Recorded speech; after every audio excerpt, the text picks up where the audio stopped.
Welcome back to Briggs on Books, our international talk show where we talk to authors from all over the world. Amazingly, what every one of these authors have done is they finish writing a book, put their pencil down, and they got it published and they got it out there. And I know so many of our viewers are trying, they're writing and writing and writing and just can't get to that point where they can put their pencil down and move to the next step. By the way, the next steps, there's a lot of steps you have to go through after that. You're not done just when you finish writing the book. That's why I like to have guests on who've done it, who've gone through it, and they got that book written, they got it published, and now they're coming on Briggs on Books to promote their book. Our next guest is coming from, I don't know where she is, but here is Amberlie Johnson. Welcome, Amberlie. How we doing, Mike? By the way, here's the book cover before we go too far. Addiction from the Other Side. Where are you located right now? Currently, we're in Evansville, Indiana. Indiana, okay. Yep. You ever heard of Caitlin Clark, by the way? I don't think so, not off the top of my head. Right, sorry. She's this great women's basketball player, and she signed with Indiana, and she's playing, and she's just super. She just got out of college, so Caitlin. Oh, Clark. I think I just saw that on the news. Yeah. So you're right, yeah. It's a big deal. It's right there in your backyard. Now, addiction from the other side, I guess you're the other side. Is that correct? That's correct, Yeah. with this book, yeah. Yeah. Tell us a little bit about this book. Well, it's a very raw, very up-to-date, lots of feelings go into this. It's basically like my everyday steps through it. With my husband, you know, having different life things that happen because of addiction, to dying in my arms, to, you know, having a stroke later on, and our recovery period together. Yeah. So it really digs real deep into that. So he died. I mean, you were surprised. You had no idea of any addiction or any problems, and all of a sudden you're in bed? So, yes. So as it's in there, we it's a normal night. And then next thing you know, I'm looking over and seeing he's gasping for air. And it kind of sounds a little silly because people are always like, you know, why didn't you see this coming? And you just don't. I don't know how else to, the fact that I wish I did, but then sometimes they're so good at it that you just don't know what's even going on until it's to this too late moment. Yeah. You know, Amberlie's been on our show a few times, and it touches me because I've known people that I didn't know they were on drugs. They're so good at just covering and acting like their behavior is normal. You know, sometimes my buddies who've taken me through this, they make me think I was crazy, you know, thinking they're on drugs. But it happens, and it could happen accidentally. Is that correct? Is that what happened to your husband? In more terms than us, yes. I mean, it turned into something that was as easy as a doctor prescribing meds. In his case, it's not always the same. Yeah. But when they stopped prescribing those meds, then he had to find other outlets because he was starting to feel this normalcy, I call it, like his normal everyday life, because he was able to hide things or cover things with, you know, consistently opiates. It was just a way.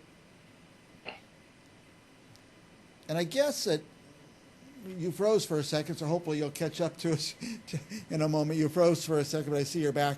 I guess it doesn't matter how they get on the drugs. If you're on the drugs, you're on the drugs. And it's very hard not to be on them after that. By the way... That's correct, yes. And your husband had this episode. His heart stops. Did you restart his heart? Did the paramedics come and do it? What happened? That evening, like I tell people, you just never know what you're going to do in a situation like that.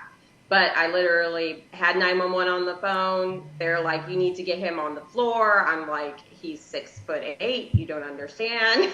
Like, I'm 5 foot something. But I was able to get him on the floor and then flush that color back in and bring him back by doing CPR. And did you know how to do that, or did they tell you how to do that? They were just like, do you know how to do CPR? And of course, I'm in the health field, so I do know. I'm certified in that, so that was not an issue. The thing was good was that the paramedics were there right after I did that, because then there's other things that need to go into a factor, like getting oxygen and fluids and things like that. So it was good there. But you always want to try to do what you can to save somebody, especially when you care for them so much. And I was just happy that the ambulance and everything was right around the corner. And then at what time from then on, when did you realize that he was on drugs and this was a result of taking too many drugs? Well, once we got to the hospital, and that'll happen with anybody that you think may be, because they will run those right blood tests and urines and things like that that will show, clearly what they're on. Yeah. But it's still important for the patient themselves to say what they've taken, because just because we do labs and it shows that doesn't mean we know exactly what you put into your body. Yeah, and as far as you know, he could have been having an allergy to food or something like that. You didn't know what was going on. Exactly. Like, I'm wondering, did he have an underlying heart condition? I mean, like, why are we at this point, And he was just a person that never wanted to go to the doctor, like most of us young people at that time, between our 20s and 30s, don't think we need to go. So it was just that's what I thought it was. Yeah. And so when did you find out it was a drug issue, a drug abuse or addiction issue? Well, once I figured out what they had found, and he did do the honest thing and tell me what was going on, that is where it then came to light, and I started to search the house. I needed a full clean. I mean, you go through all of these steps, which is in the book, to try to help you, cope or get your mind around it, because it really blew my mind that I'm sitting here and he's telling me this, because I didn't think that was possible. So, now, it's a crazy thing. So he was honest and he told you what was going on, but in your experience and the experience you've had since then, do addicts usually fess up and say, yes, I'm an addict, or do they keep denying it for long periods of time?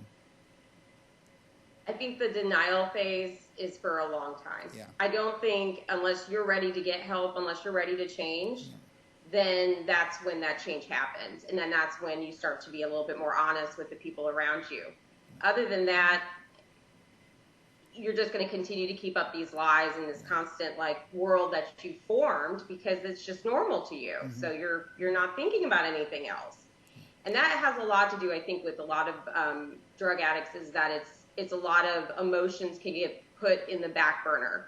You're on these drugs, it's making you feel good. You don't have to think about all of the bad things in the world or what's going on in your life, because that's keeping you in that mental state. By the way, and I'm asking a lot of questions that, I hope it's okay, but you're very brave for coming out and talking about this. I wanted to take the time out to say that. So did this episode scare him straight, or was it a long road to recovery? It was pretty much, I thought, and we put him in recovery, and that's what he wanted to. Yeah. And when he came back, it was being in that same situation, that same scenarios, and then he relapsed, and that's when he had the stroke. So it is a constant battle every day. Nobody's going to say you pick up this book, it's going to make a definite change in 24 hours. Yeah. That's not it. It is more of understanding what can happen and maybe what we could do to avoid the ending results, and also obviously giving you tips in the fact of where to find research and things like that, and money to help, because let's face it, therapy is very expensive and insurance doesn't cover what they need to cover. And that, again, I think is why a lot of the issues we have with a lot of deaths is because it just doesn't cover it for people. And your book has resources in the book? Yes. I made sure there was a good chapter on all of that, because if I wasn't in the health field, I would not know what I know to help our situation, to help us get us 7 years now sober, and getting us with all the therapy and being able to afford things. I mean, let's face it, everything is just ridiculous anymore. And I can't imagine somebody that's, you're low income or even middle income trying to do everything, and you're one person. Not all of us make millions of dollars where we can just sit here and say, oh, I've got all my bills and I'll put them in therapy and all of that, because it's not reality. Yeah. Now, by the way, I mentioned earlier, is the recovery over? But is the recovery ever over? It's not. It's an everyday battle. Yes, he's in a very better place. He's found his place with God, and he's doing his normal routines, and he's happy, and that's great. He's happy, he's healthy, we're good. But it's still a battle if he wakes up and have a bad day. There's always bad days, but you just want to make sure that you're that outlet, or someone is that outlet that they can talk to when they're having that day.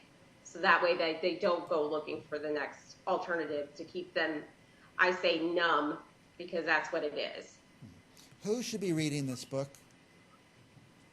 I've always recommended it for 18 and older, but what I've seen with lately, and working with some high school students, is that it really brings light to them what they're doing, or maybe what they're not doing, and what they don't want to do, because it could end their lives. So I've been seeing that through high school and up.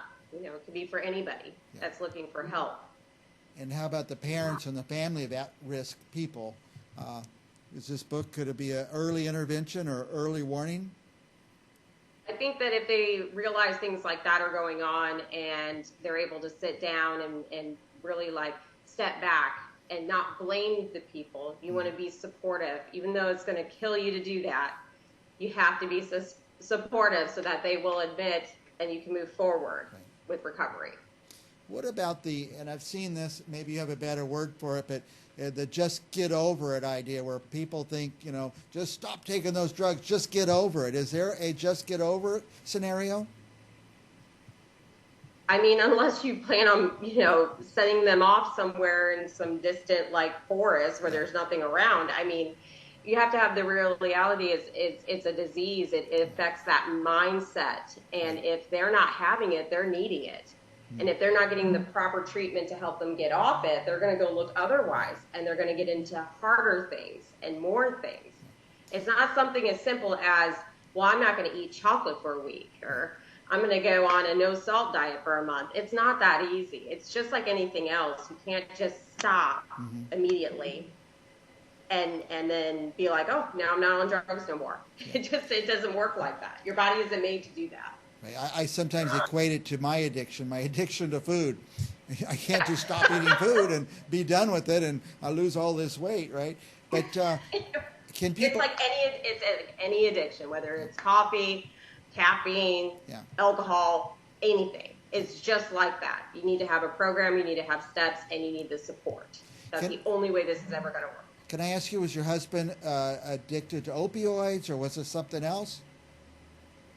It was definitely opioids. Okay. It was definitely in his case, which he did end up moving forward into a little bit stronger things, not all the way to heroin and stuff, but more fentanyl, because unfortunately that's the only thing that's available out there if you were doing that on the streets. And this was now, 7 years has gone by now.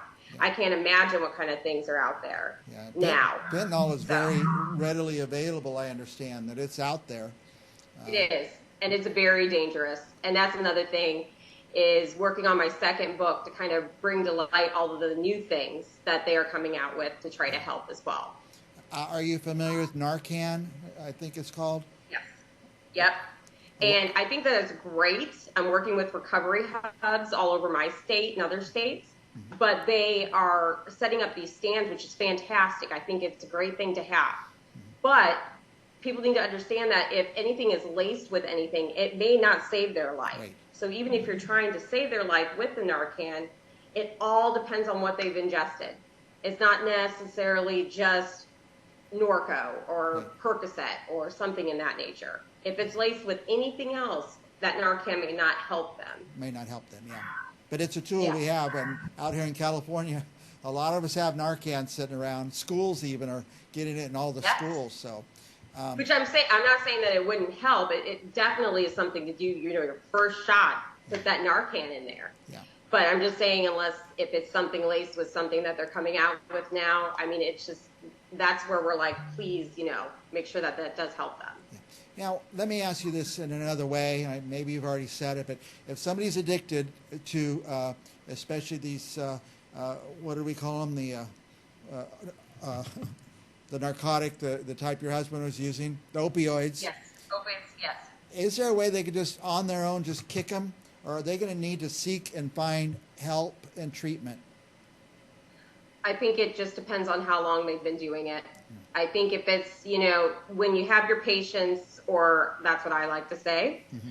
that you have them on the medication, they're only on it for a week, yeah, they'll probably be fine. Yeah. But if you're going to have them on a long acting, like long lasting narcotic routine, then they're always going to need to have that. That body's just always going to want to have that. Right. So it would be great if we could, not prescribe that as much anymore. Mm-hmm. But unfortunately, that's the case. So it just really depends on how long they've been on that.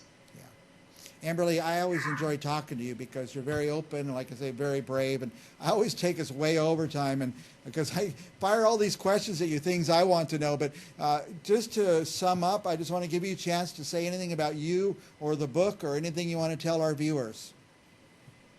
I just want everybody to know that it is a very scary thing. It obviously takes a lot to even talk about it because nobody wants to talk about it. I didn't at the time. But we can save lives if we all try to work together. And I think the book is just a little bit of a way for us to get this foundation we're working on to help others, get the treatment that they need. Yeah. So it is a very eye-opening realization sometimes. So It's a good book. It has been doing some good. Now, let me ask you this, your website. Can you tell us your website address? Yes, if you just look up my name, Amberlie Johnson, or if you look up Addiction from the Other Side, it's a search engine. I mean, it just pops up everything from Amazon to Barnes & Nobles to everywhere you can buy it online. All right, very good. I want to tell our viewers, buy this book. It's a cautionary tale. It's a resource. Drug use or abuse or addiction is going to touch everybody's life. But don't just go buy one of these. Buy 5 copies of this book. Give them out, for goodness sakes. There's people who need this book. It's a very important book in our society. Amberlie, thank you so much for coming on our show. You're always available to us, and you always can talk about anything. You're not afraid of any questions. I appreciate that.